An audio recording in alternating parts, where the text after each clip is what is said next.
I barely recognize you, Colonel. Skullface used your thirst for revenge against Big Boss, did he?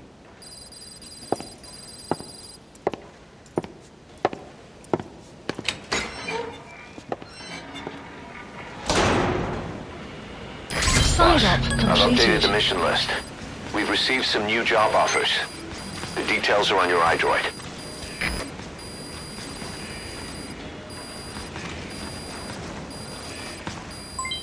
Development project has been added.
Please specify a project.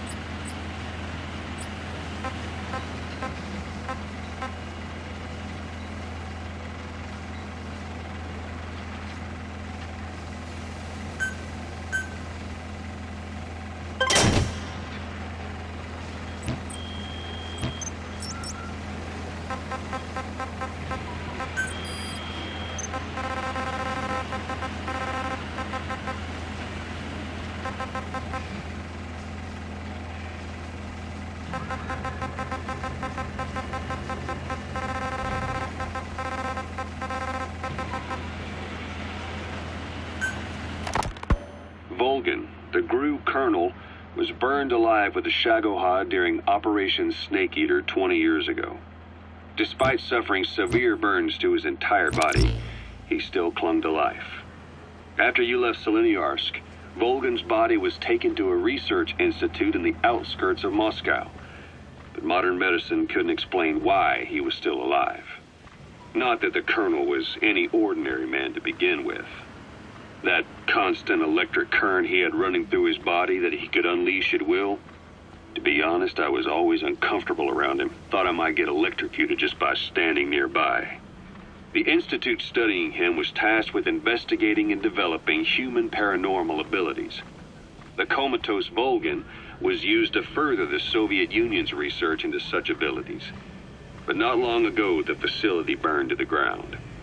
And Volgan's body was never found among the rubble, even though the fire started in the room where they were keeping him. This occurred at around the same time you woke up.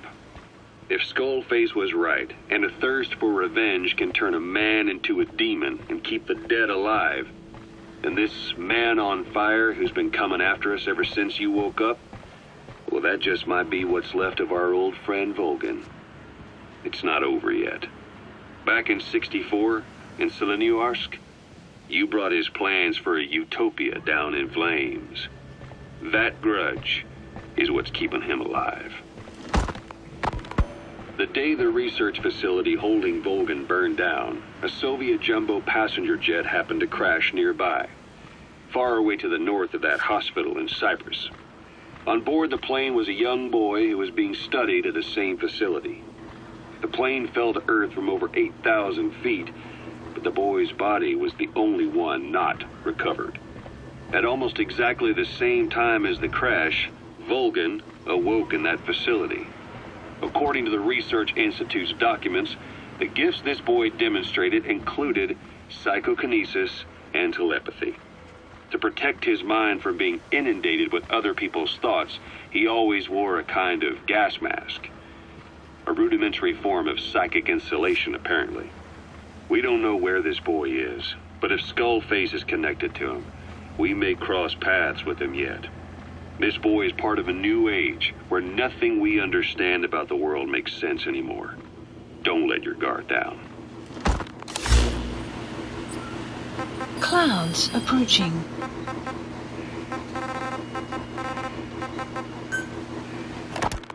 So what were they doing at Nzoya Badia, Baloo?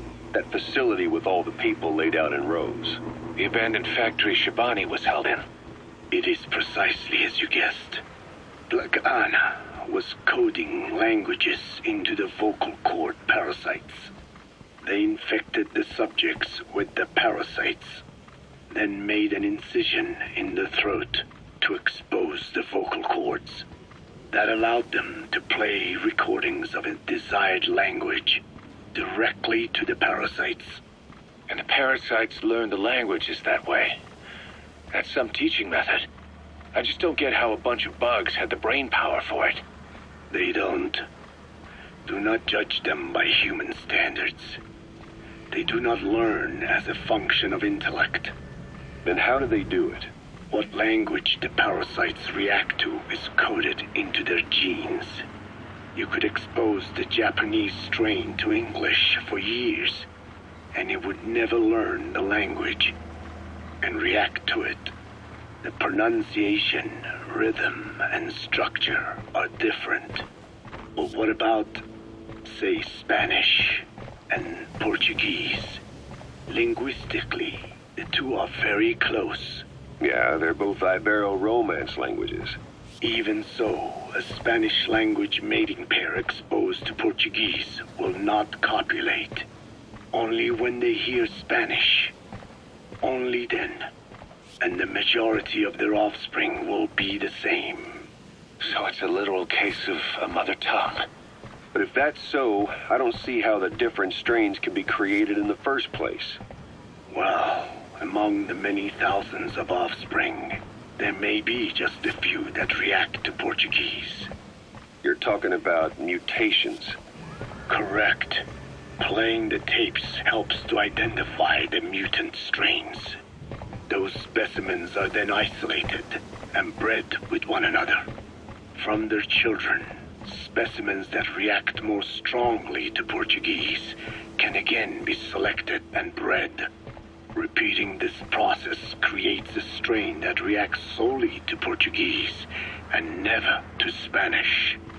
Mutation and selection. No different to breeding roses. So you kept increasing the change over the generations, adapting them to languages from all over the world.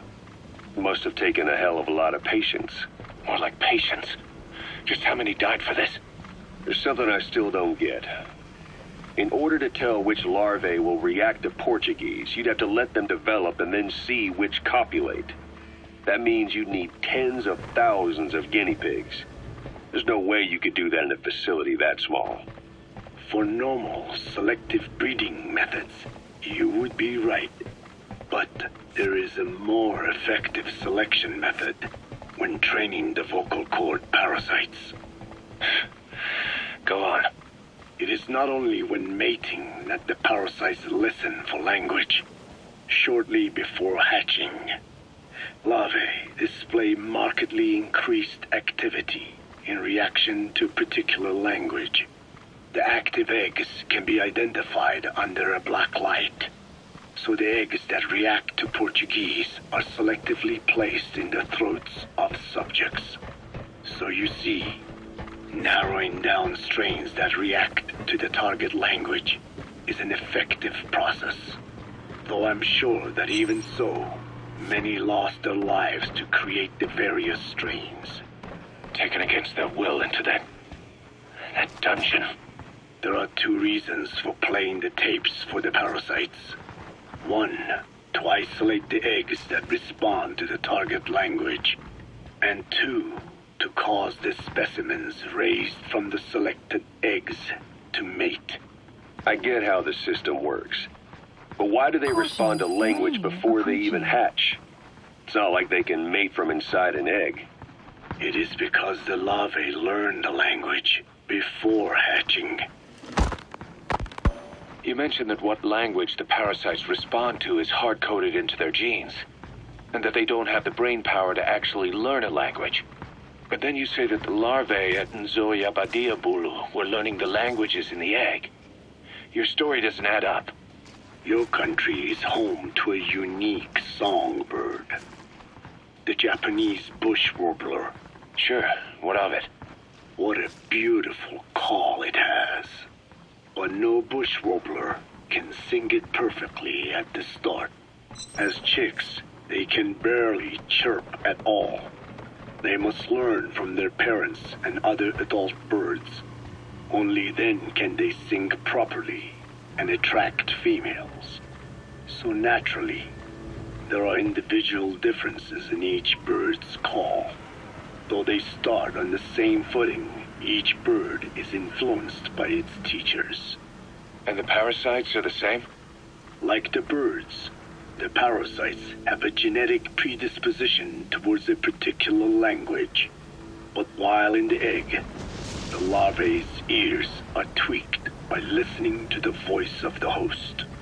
This tweaking ensures that the grown parasites will react better to the host's speech pattern. Why would they have an ability like that? Well, there are distinct regional differences within even the same language.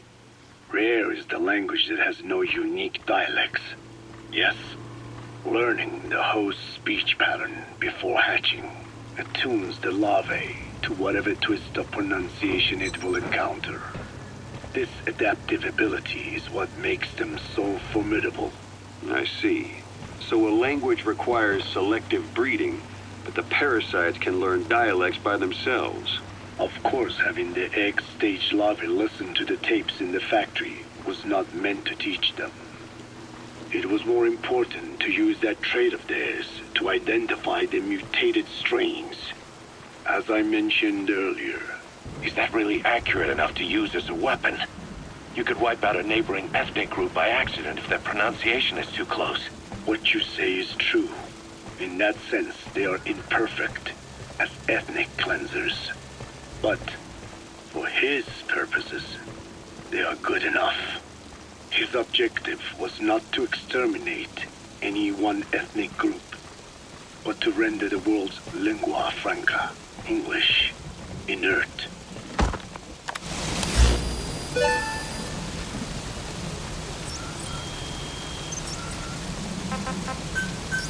Please landing zone confirmed. Roger. This is B-Quad. Arriving shortly at LZ.